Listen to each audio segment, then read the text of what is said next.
À l'aube, regardez à l'est. Non, pas pour Gandalf, pour Demidov. C'est ton boy Max. Assieds-toi, prends donc ce que tu veux. Enjoy the show.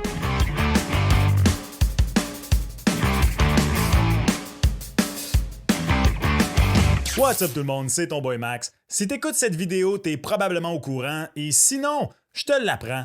Ivan Demidov est maintenant le joueur de moins de 20 ans qui détient le record pour le plus grand nombre de points en une saison dans l'histoire de la KHL. Oui, le 5e choix au dernier pêchage par le CH a officiellement battu des joueurs comme Kirill Kaprizov, Matvei Michkov et Yevgeny Kuznetsov.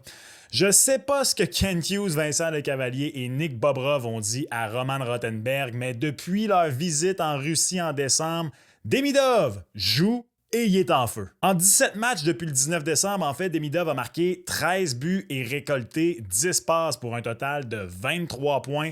Oui, des fois, il y a des petits points un peu bidons, comme ironiquement la passe qui lui a donné le record dans une défaite de 8-3 contre Akabars, mais aussi de très bonnes performances contre des formations de haut classement. Il y a eu quelques blessures chez les Ska qui ont fait en sorte que Demidov a obtenu des chances, mais il les a saisies.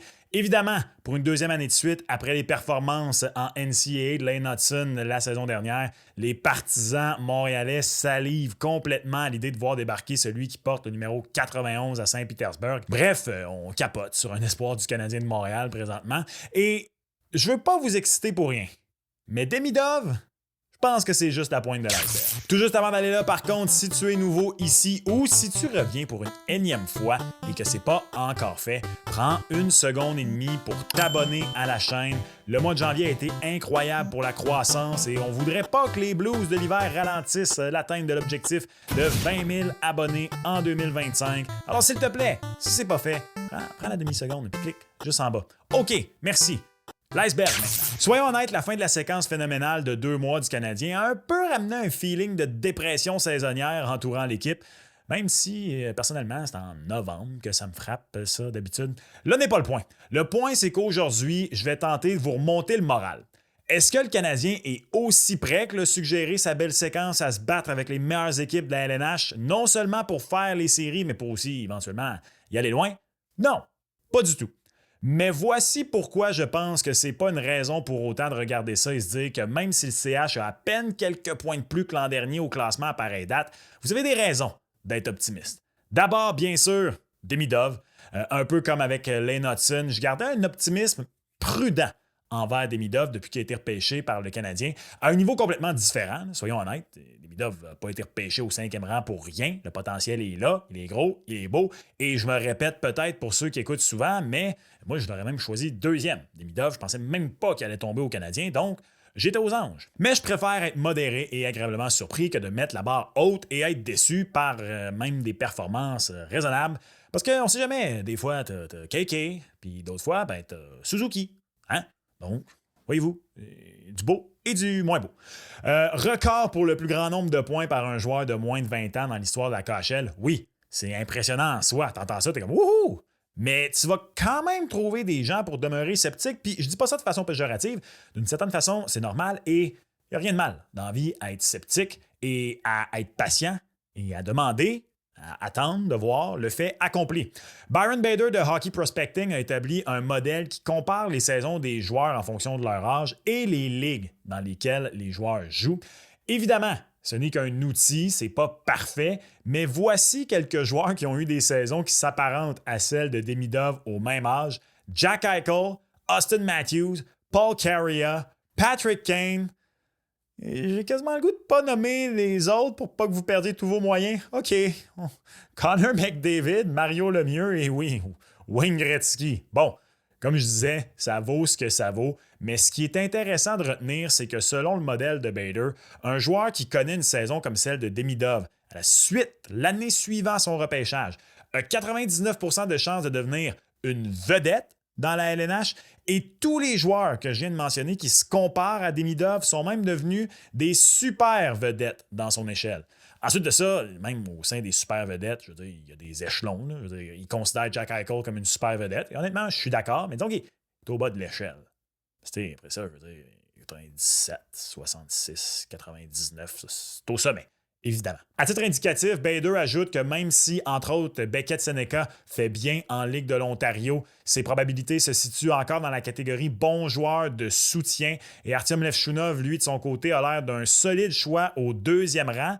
Mais il pense quand même que les Blackhawks, en 2024, sont peut-être passés par-dessus quelque chose de spécial en Demidov. Donc, Levchunov en tant que tel, très bien. Mais c'est quand on considère qu'on est passé par-dessus Demidov en ce moment, il dit que ça regarde pas bien. Bref, conclusion 1. Ton boy, depuis bientôt, les 2 dernières années, était très critique du Canadien pour avoir laissé passer Michkov. Mais il faut reconnaître quand ça arrive, dans ce cas-ci, il est tôt, là. On sait jamais. Mais tout indique que c'est le Canadien qui risque de rire dans quelques saisons, un peu comme l'Avalanche avec Cale Makar en 2017. Parlant de Makar, pourquoi je dis que Demidov n'est peut-être que la pointe de l'iceberg et que même si le CH encore pris dans une mauvaise séquence qui peut parfois donner l'impression qu'on ne ressortira jamais de cette belle bataille vivant, un peu comme Théoden et Aragorn au gouffre de Helm avant que Gandalf arrive.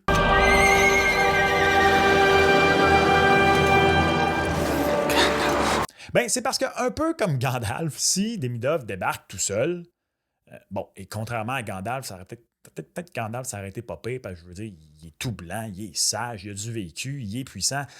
Demidov, lui, il va quand même demeurer un joueur à polir, à compléter le développement. Bref, vous comprenez. Hein? Bon, c'est peut-être pas la meilleure analogie, mais en tout cas, s'il débarque tout seul, il ne va pas tout changer d'un coup comme ça.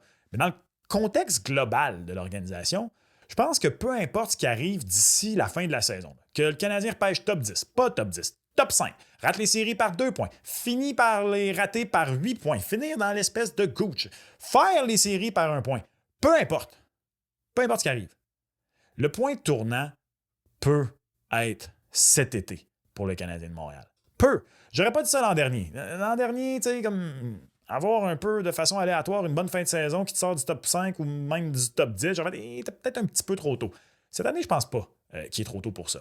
Cette saison, Lane Hutson est arrivé. Il est encore meilleur qu'anticipé. Il s'ajoute à Nick Suzuki, Cole Caulfield, dont on connaît la valeur. Puis moi, je pense honnêtement que Nick Suzuki a montré beaucoup de choses jusqu'ici cette année, même s'il ne fait pas 20 points de plus que les dernières saisons. Je pense que petit à petit, il est en train de faire taire l'idée comme quoi sur une équipe championne de la Coupe, c'est un deuxième centre. Mais ça, c'est pour une autre discussion. D'ailleurs, leur valeur en raison de leur contrat et la hausse du plafond salarial aussi va peut-être être encore plus grande. Mais savez-vous quoi? Vous allez devoir revenir pour une autre vidéo pour qu'on parle de ça. Bref, Suzuki, Caulfield, Hudson, Demidov, commence à ressembler à un vrai noyau, ça. Slavkovski, Goulet, Dobèche, ça commence à ressembler à de très bons joueurs de soutien. Entendez-moi bien. Je sais que joueur de soutien, particulièrement, exemple pour Slavkovski, ça peut peut-être vous faire grincer des dents en raison du fait qu'il a été repêché premier au total. Mais quand je dis joueur de soutien, je considère Ryan Nugent-Hopkins comme un joueur de soutien à Edmonton. Il a un rôle important. Puis après ça, vous regardez chacune des équipes qui atteint ou qui gagne la Coupe Stanley. Tu as des joueurs de soutien qu'au sein de cette équipe-là, c'est un joueur de soutien puis que ça pourrait être un excellent joueur de noyau ailleurs. Sam Bennett, pour moi, si tu me demandes le noyau que les Panthers doivent absolument pas laisser aller, bien malheureusement, Sam Bennett est peut-être le premier à l'extérieur de ce noyau-là, simplement pour donner un autre exemple. Fowler, Hage, Reinbacker, des bons espoirs qui devraient en théorie aller dans une des deux catégories, et t'en as d'autres. Donc, je renchéris sur une vidéo que j'ai publiée l'été dernier. Je persiste et signe. L'arrivée d'Ivan Demidov va être le début de la fin pour le Canadien de Montréal. Le début de la fin, la reconstruction. En série, 2 rondes l'an prochain? Peut-être pas. Mais quand Demidov arrive de l'Est, littéralement, comme Gandalf, c'est bien fait ça, pareil, bien, c'est la pointe de l'iceberg. Oui, quand tu regardes l'arbre qui cache la forêt, on dirait qu'il reste encore un méchant bout de chemin à faire. Ça a l'air pas chic. Le Canadien a encore l'air d'une équipe qui est vraiment milieu de peloton au mieux. Mais je pense réellement que si Kent Hughes joue les bonnes cartes, et ça aussi, ce sera pour une autre vidéo. Non, c'est un film de Marvel, ça, aujourd'hui. Plein de scènes dont le seul but est de mettre la table pour les prochaines vidéos. Smart, je devrais faire ça plus souvent. Si Kent Hughes joue les bonnes cartes cet été en profitant, entre autres, de son espace sous le plafond salarial et peut-être, qui sait, en osant faire une transaction qui nécessite du guts, je pense que dès l'an prochain, Demidov va être entouré de la bonne façon pour avoir un rôle sur les 2 premiers trios et peut-être même comme recrue, avoir une bonne production offensive et évoluer au sein d'un Canadien pour qui les aspirations auront changé. Je parle pas nécessairement en termes de ce qu'il va atteindre comme qualité de joueur, mais strictement en termes de ce que ça représente, un peu à l'image d'Austin Matthews et Cale Makar. Les deux, lorsqu'ils sont arrivés dans la Ligue nationale de hockey, ils ont aidé leur équipe respective à faire les séries dès l'an 1 comme recrue. Dans le cas de Makar, il est arrivé en série le printemps d'avant, d'ailleurs. Et bien, ils n'ont jamais raté jusqu'ici dans leur carrière dans la Ligue nationale de hockey et des séries éliminatoires, ces gars-là. Est-ce que c'est ce qui attend Demidov et le CH dès l'an prochain? Absolument rien de garanti. Est-ce que c'est trop jovialiste? Je ne sais pas. À vous de me le dire en commentaire. Mais je pense que un potentiel joueur de franchise de la sorte, parce que oui, je pense vraiment que c'est ce que le Canadien va avoir à l'attaque pour la première fois en 30 ans. Un vrai joueur de franchise qui va entrer dans la catégorie des Kirill Kaprizov, Alexander Barkov et autres joueurs peut-être tout juste en dessous des joueurs que sont Connor McDavid et Nathan MacKinnon, par exemple. Je pense que tout est possible. Ça, c'est pourquoi je pense que l'arrivée potentielle d'Ivan Demidov à l'automne 2025 est la pointe de l'iceberg qui pourrait être le point de bascule pour le Canadien dans sa reconstruction. Toi, qu'en penses-tu? Laisse-moi savoir en commentaire. Et d'ici là, voici une liste de joueurs qui, je crois, aideraient le Canadien de Montréal à court, moyen et long terme. Clique sur le lien pour écouter sur ma chaîne. Et comme toujours, on se reparle dans une prochaine vidéo. Ciao!